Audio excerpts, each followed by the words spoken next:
abnormal for her to menstruate in between her periods. It is abnormal to bleed after menopause. It's abnormal to bleed after sex. Vaccination against human papilloma virus, which is available for girls, is said to be an effective preventive measure against cervical cancer. It's important to note that it can be prevented 99% of times. We can have a generation free from cervical cancer if people are adopting safe sexual habits, young repairs and renovations we can, just to keep them standing. But we cannot, alter the facade of the monument. Official of the National Museum says only 4 out of the many monuments are declared. Here in Lagos we have 4. One has just been demolished, the Ilojoba. So you have the Water House also around the same vicinity. The Oba House, Oba's Palace is one of them. And then we have the old secretariat also, the first seat of government in Lagos.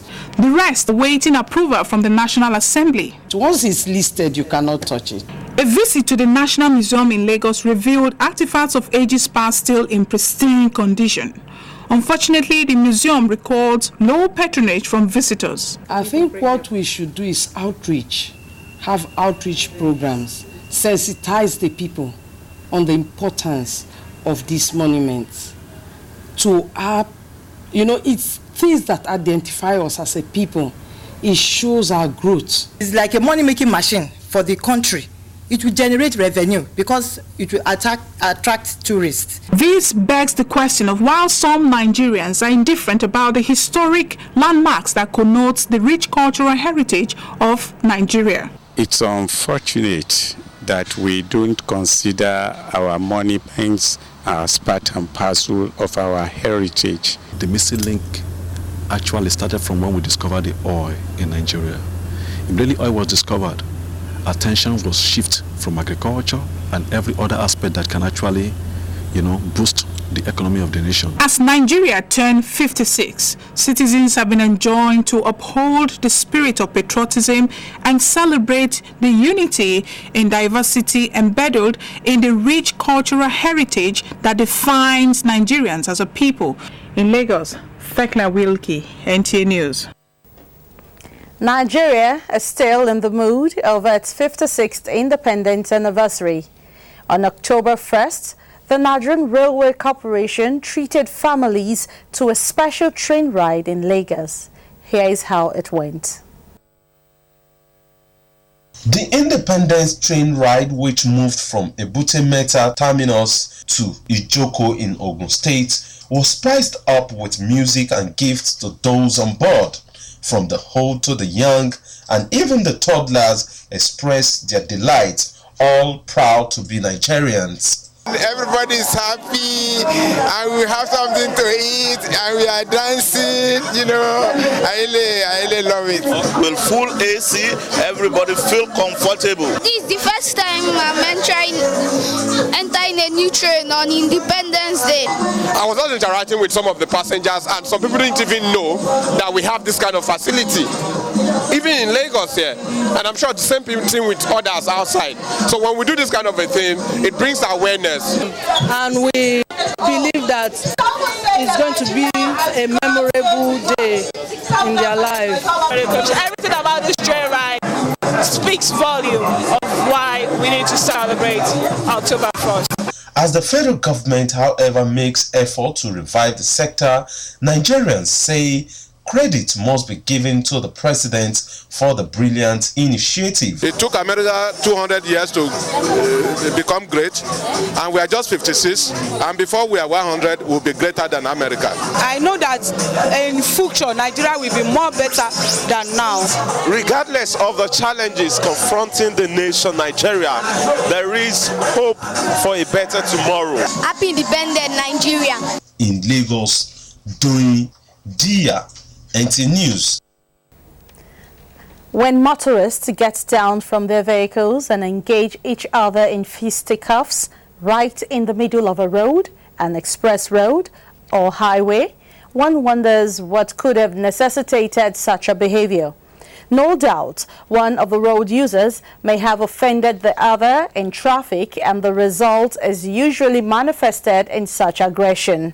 This is what is called road rage, and the incidence is prevalent in varying degrees in Lagos. For better understanding, let's listen to Musa Toliet.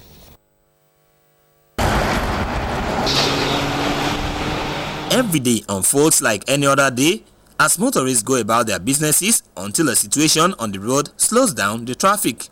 A simple maneuvering on the road soon results in the use of abusive words. That is a mild case of anger in traffic. Any little things, they start to speak the different type of grammar.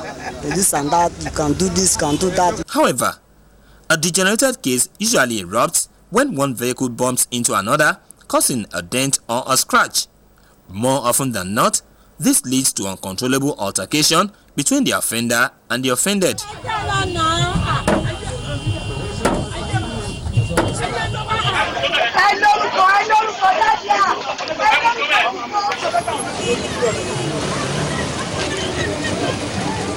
An extreme case could lead to the death of a motorist. A case in view is that of the managing director of an organization in Lagos who lost his life a few weeks ago while trying to apprehend a commercial bus driver who bashed his car. We ask, why do some motorists get extremely agitated to the point of violence when provoked in traffic? Sometimes somebody can just cross you in one side, which you didn't expect. Commercial buses, they are the major problem. You'll be maintaining your lane. You will see them all of a sudden, just like that, they will just double cross you. And if you are not patient enough, you cross them. Yeah, I hit one woman car. I don't even touch the woman car. Just came down, opened the front door. So when I saw say this woman, she's a troublemaker, I just reversed my bus and I left, leave her there. There are those who exhibit high unethical traits while trying to evade arrest, having violated traffic rules.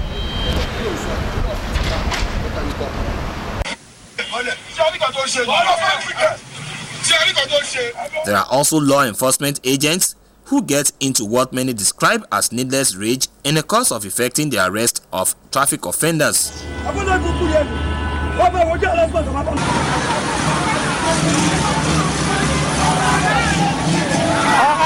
There must be some sociological and psychological reasons for rage on the roads. Agugu Augustine is the expert. When you encounter people on the roads, what you see them display, the reasonable extent, is a core manifestation of their internal body dispositions, which might have actually somewhat or somehow been acquired over time. Agugu Augustine has these words of advice to help motorists contain the anger in traffic. People are no longer patient with each other. People do not appreciate the feelings of the others any longer. That people, to a reasonable extent, has this attitude of, I am lord of the situation.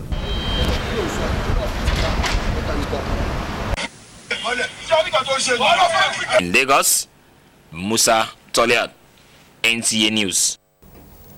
You're on 28.2 News. Time for a break. Stay with us. This is the Piccadilly Street. Welcome to a world of hospitality and all-in-one exquisite service.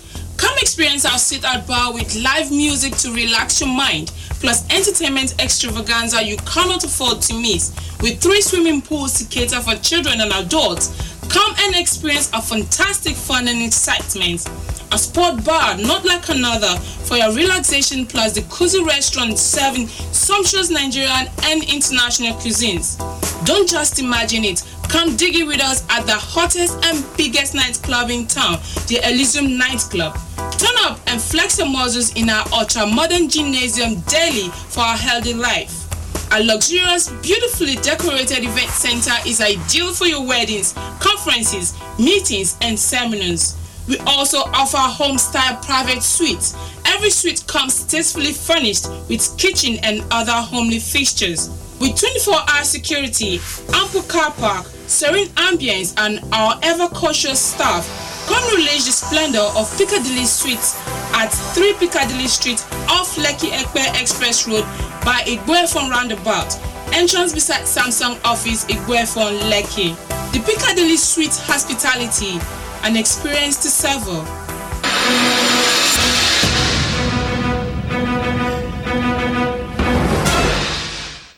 Thank you for staying with us.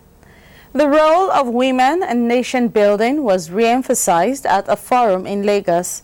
Thekla Welke reports that speakers at the event called on all Nigerian women to step up in the role as custodian of morals and molders of character of the future generation. These days, the average Nigerian woman is saddled with multiple roles. She's a wife, mother, and in some cases, breadwinner. These multiple responsibilities have in so many ways put a strain on the Nigerian woman. Striking a balance, therefore, remains a challenge to many Nigerian women who struggle on a daily basis to fulfill their numerous tasks. My father will always say a good name is better than silver or gold. Those important values that we have as Africans, they've been lost on a daily basis because we are very busy as mothers, coping with today's world. We're busy being busy. And we spend time with our children, but we don't spend active time actually spending time to build them up and to pass on our own values to the next generation. We were created for a purpose, and it would be a sin not to find that purpose. It doesn't matter how long it takes you to find it. You must find that purpose. Never give up on yourself. Women are, I think, everything in one. Yes, we came out of the man, so we have everything. Unlocking the woman's potential were part of the issues discussed at the Outreach Forum. You want to wake up every part of you that's in you. So whatever it is, I tell you, you dream it, do it. The important thing is for us to realize that we are nurturers, even as mothers, as wives, we are nurturers of the vision of the next generation. Instead of letting life happen, you happen to life. Speakers at the event enjoined women to embrace lifestyle choices that will not only be beneficial to the family unit, but by extension, the overall society.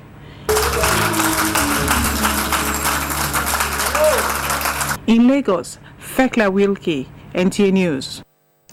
Whenever it is time for children to return to school for the new academic year, most parents will tell you that they have sleepless nights with rising blood pressure. The reason for this is not far-fetched. School fees, uniforms, books, bags, shoes, and the list continues. Now that school has resumed after a very long break, how have parents coped? Emir Udori felt the pulse of some parents in Lagos and compiled the results in this report. Session has begun with schools nationwide opening their gates for the academic year. But this time of the academic year always creates in parents what has come to be described as back-to-school blues. And why not?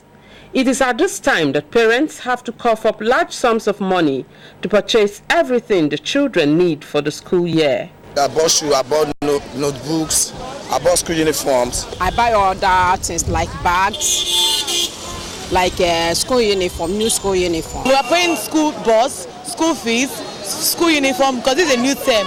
We have to pay the new school fees, everything is new. With everyone complaining about cash crunch and economic recession, how have parents with back-to-school children coped with this requirement? I only pay half of their school fees, hoping to balance later. Cost of transportation to school has increased. Cost of the books has increased. Cost of the biro has increased. It has not been easy. Like I've not even bought some. Textbook I used to buy 150 naira per 80 leaves. It's now about 300 naira. Can you imagine how you can buy it for about 4 or 5 children? The school uniform you pay 5,000 to get normally now is for 8,000. If you're the type that used to buy a very expensive and high quality socks, now you cut down. As if it is not enough, the parents complain that most schools increase their fees at the beginning of every school year, making the burden more unbearable.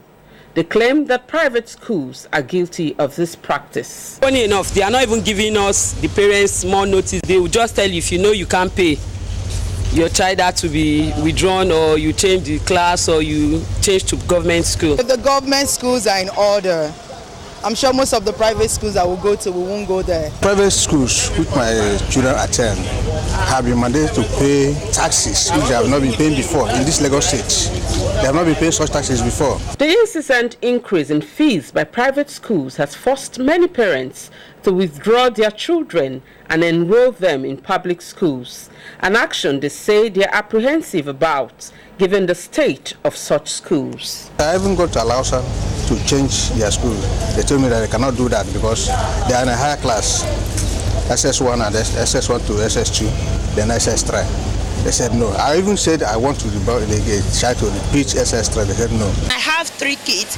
I cannot even pay my children's school fees. They are in a private school before, but I have to take them from them because I can no longer pay the school fees anymore. So I have to take them to government school. One of my friends, she owns a school, private school. She was lamenting that virtually the parents are coming to, withdraw their children from the school, that she wouldn't even know how she's going to cope to pay the teachers. Definitely she's going to lay off some of our teachers. I heard of my friend's neighbor telling them that my kids are withdrawing them from the private school. Everybody is going to the government school. Back to school, they say their children must return.